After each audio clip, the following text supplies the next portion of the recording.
Musizaako gwe munnange yeekuumira ku Yugi Updates kutegeeza nti okola kyamaanyi nnyo okubeera ku mukutu guno ogwa Yugi Updates TV. Muganda wange leero abasatu abaatwalibwa mu kkooti, abasatu abaatwalibwa e Luzira leero bakomezeddwawo mu kkooti.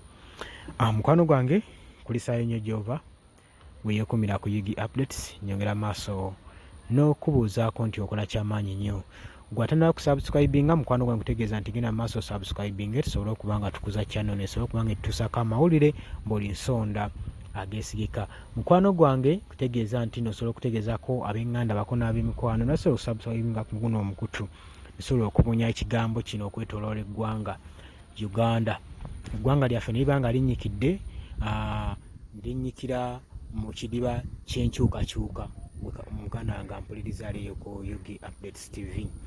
Muganda wange nzize nkuleetera amawulire mabegakaawo nga we nakutegeeza abakulu bano we baali bakwatiddwa ba MPs abaali basatu omwali Cissy Namujju, Yusufu Paul Akamba, Yusufu Mutabuli bakwatibwa olunaku olwa Mande nga banoonyezebwako bulebuli bw'enguzi.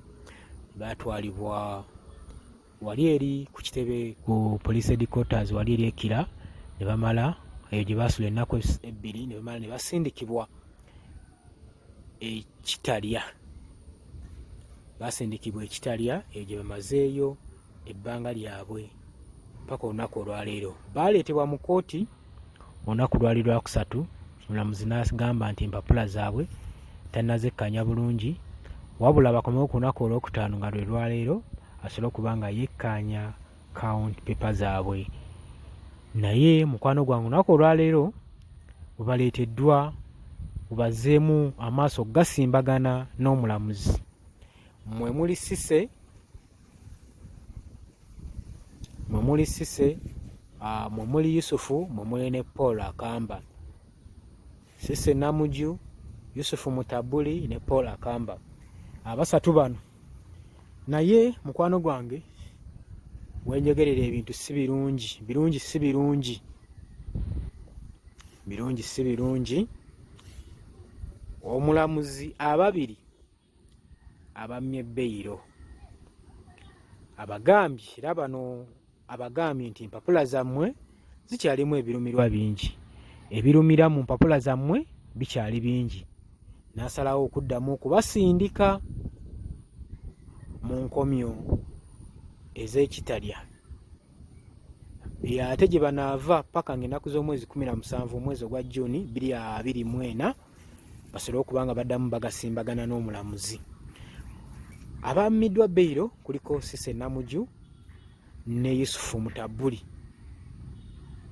Batunudde mu nsonga zaabwe ng'ebyabwe bikyali biwanvu. Omulamuzi n'asaba baddizibweyo ekitalya bagira beebakayo paka ng'ennaku z'omwezi 17 we banadda ate okubanga bagasimbagana n'omulamuzi. Ye Paul Akamba aweereddwa beyiro, beyiro n'obukadde bw'ensimbi 17 bw'asasuddeyo oba obuliwo, n'asalirwa ne miliyoni 10 ez'obutaliiwo. Zino 13 kkooti ezisabye mu cash, asasule cash n'asobola okuba nga ateebwa. Bano bonna bonna babaddeko ababeeyimiridde mubaddemu ba MPs ababakiikiridde mu beeyimirira.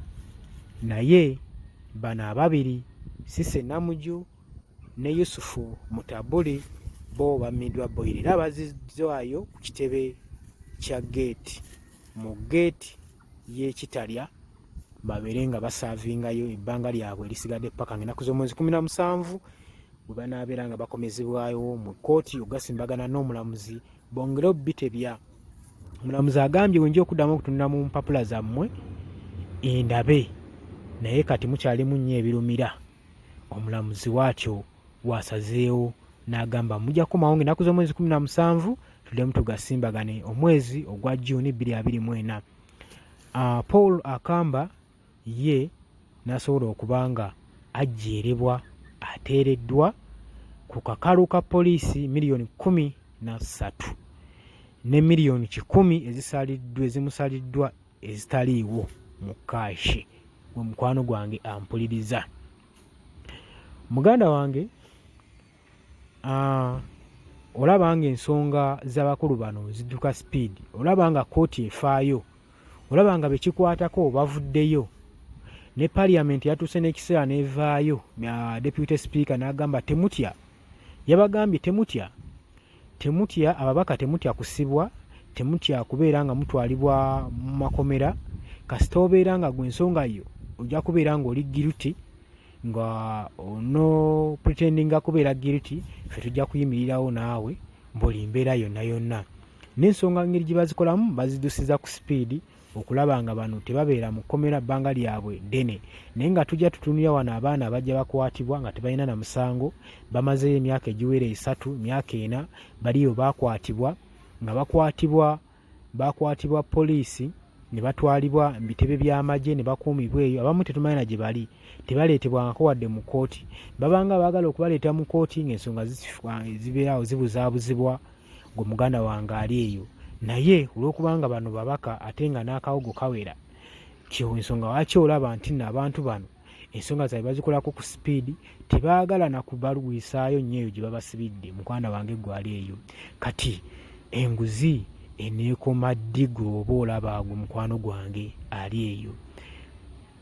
Kuba olaba nga bano bakutte ababaka, emisango ogiraba weegiri, ate nga waliwo ne bibagaanya okukwata ng'olaba bba ensonga zaabwe n'obujulizi weebuli. Bano kati okugeza nga bano ba commissioners abana abaakwatibwa nga baagabana akasiimo service awards, olabira ddala nga n'ensonga ezibakwasa weeziri, naye nga teri abasongamu lunwe. Golowooza ki bwe gataba nga maanyi ga nguzi? Golowooza kinaabeera ki mukwano gwange ali yeekumira ku Yiga Blitz TV? Kutegeeza ensonga ng'ezo z'otalina nga kubuusa maaso gwe muganda wange munankyukakyuka. Buli kimu tukikuleetera wano ne twongera okuba nga tutangazibwamu, okuba nga tuwa endowooza zaffe mu ki ekigenda mu maaso mu Uganda, ki ekigenda mu maaso mu paliamenti ya Uganda. Kati omu ku baakwatiddwa baamutadde alya butaala, tetumanyi oba kkooti emutadde mu butuufu bwayo, oba waliwo ensonga emuteereddwa, oba waliwo ensonga emabega eyeekwesa emabega waakyo okulaba ng'ono ateebwa mangu, ate nga waliwo akakodyo k'okusigazaayo bano. Muganda wange, byemu ku bye tulina okubaganyako ebirowoozo. Tetulina kuggyibwa ku mulamwa, tetulina kuba nga batuflightinga off ku mulamwa gwe tuba tuliwo mu budakiika, mu kaseera mpawo kaagwa ne muwuguka ne babajjayo. Muyina okuyiga okulemera ku nsonga gwe mukwano gwange ali eyo yeekumira ku Yiga Blitz TV. Kutegeeza mukwano gwange, gwe atanaba kusubscribinga nkola bubi nnyo ddala, kubanga gwe akyalemeza omukutu guno emabega. Wabula singa osubscribinga ojja kuyambako channel eno okuba nga egenda mu maaso, okuba nga ekula, okuba nga etuusaako amawulire mu buli nsonda ezisirika, tubeere nga amawulire gatutuukako yonna yonna gye tuli, gwe munnankyukakyuka ali eyo. Naye mukwano gwange wenjogerera, ababiri baddizaayo emabega w'emitayimbwa eri ekitalya, gye bagenda osaavinga ebbanga lyabwe paka ng'ennaku z'omwezi 17 bwe banaakomawo ate badde mbasimbagana amaaso n'omulamuzi babitebye, n'omulamuzi atunule mu mpapula zaabwe, atunule mu waaka waabwe, alabe ddala oba bano kituufu basaanidde okuteebwa.